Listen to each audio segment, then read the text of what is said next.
Plaintiffs start off by putting up Bonnie Sue Nicholson, and she claims that, right after the accident she felt terrible and, went to the chiropractor, got treatments, got relief, so I cross-examine her. And I questioned her about the conversations we had and why she didn't relate to me during those conversations regarding the bumpers that she had any injuries. And I also repeatedly asked her, now is there, so your only previous treatment from this doctor, according to his thing here, is for a lower back strain sprain. That you were completely healed by the time, that she was completely healed by the time of the accident, which is what she claimed and what the chiropractor claimed in his writings. And I said, now are there any other conditions from which you suffer, or which you know to exist, for which there are medical terms? And she says no. And I asked this I make sure I asked this like twice. And so then the husband's put out. I don't know. I cross-examined him a little bit to bring out the fact that we had conversations on the phone, and basically that I had called his bluff on this fraud. And so they put up the chiropractor, and he says that she came in on the day of the accident. He examined her. He discovered soft tissue damage. The usual.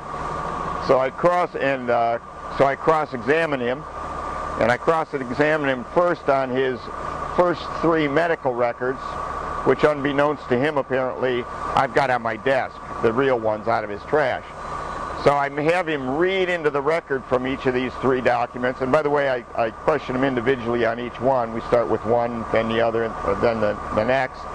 And I have him read into the record what it says, such as the notes, which are hard to read on each of these documents, which are different in the ones from his trash. And I have him explain the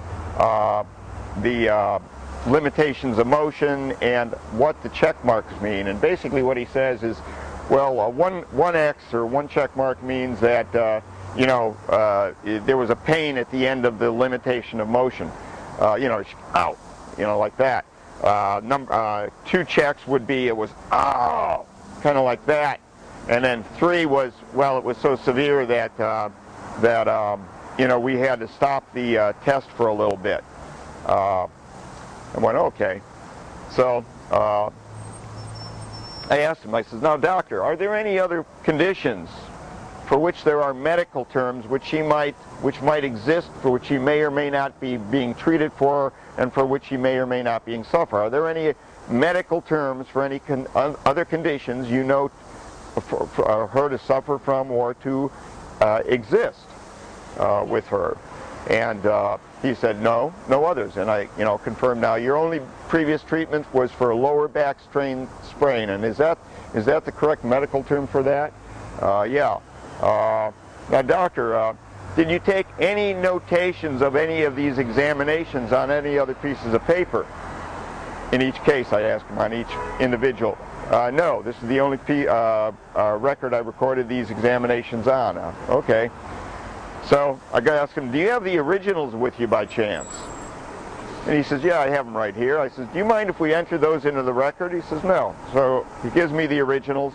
And by the way, I now have the originals, because years later when the court went to destroy remaining records, I went down and picked up not only mine, but those. And so where was I?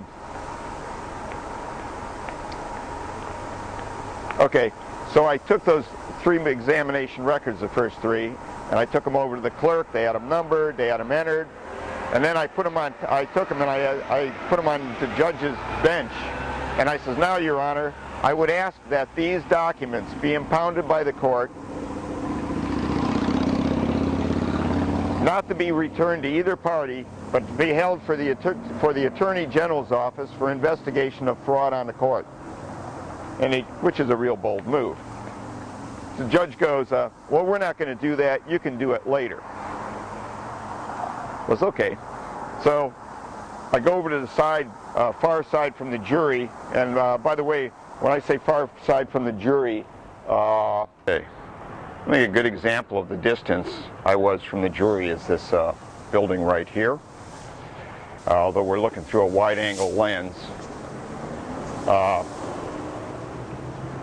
Anyways, they were too far away to be able to see what I was showing other than the thing of the backbone, and what I really need was in the process of about to show wasn't the backbone, it was the fine markings that were on the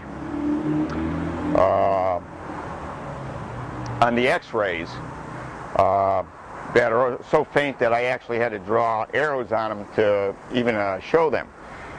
So anyways, I put this x-ray up on the far side of the courtroom, and far side, across from the jury, I should say, and this light box so anyhow, I put the x-ray on this box, and I asked the chiropractor, I says, could you identify this document? And I said, first of all, let me tell you what it says right here at the top of the x-ray. It says Bonnie Sue Nicholson, and it had a date on it. And so I asked him about I says, can you tell me what this curve here is, going like this? And he goes, well, what curve do you mean? I said, well, this is a frontal x-ray. It's either a frontal or a rear. And I says, we have a side bend, a lateral curvature of the spine here. And I says, what do you call that? And he goes, well, I guess you could call that a mild, a bending of a bent spine, and or a bent backbone. I says, no, doc, what's the medical term for this condition? And he says, well, I guess you could call that a mild scoliosis, but I've never diagnosed her as having scoliosis. Okay. So I have the next x-ray I'm going to show is the one of the same date where it's a side view, and it has these very fine X marks along the vertebrae here that shows that between the time of my accident and the time of the trial here, he's been, by the time he claims that she's finally relieved of the injury, or he claims that she's finally okay from the accident now, but she's suing me for the injury up until that time.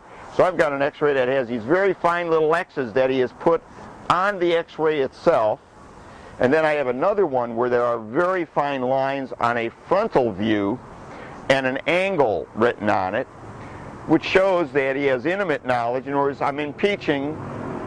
These are documents which are directly impeaching his testimony. And so I unplug the light box, and I start to plug this extension cord in, which I had also rented, and it was sitting there. And the judge goes, Mr. Brailer, what are you doing? I says, I'm going to bring the light box over to where we can discuss some of the things that are on these x-rays. And he says, Mr. Brailer, leave that right there. And I says, Your Honor, I have to object. I says, what I'm trying to show cannot possibly be seen from this distance. And I'm talking about showing it to the doctor. And the judge goes, Mr. Brailer, leave it right there. And I says, Your Honor, I have to object. They can't possibly see, what I'm showing cannot possibly be seen from this distance. And he turns to the jury kind of like this, and he goes, they can see it just fine. Okay? And it was like this. He turns to the jury and he goes, they can see it just fine. Okay? And the jurors all go, Jesus Christ just said you can see something you can hardly see without reading glasses, but you can now see it from across the room.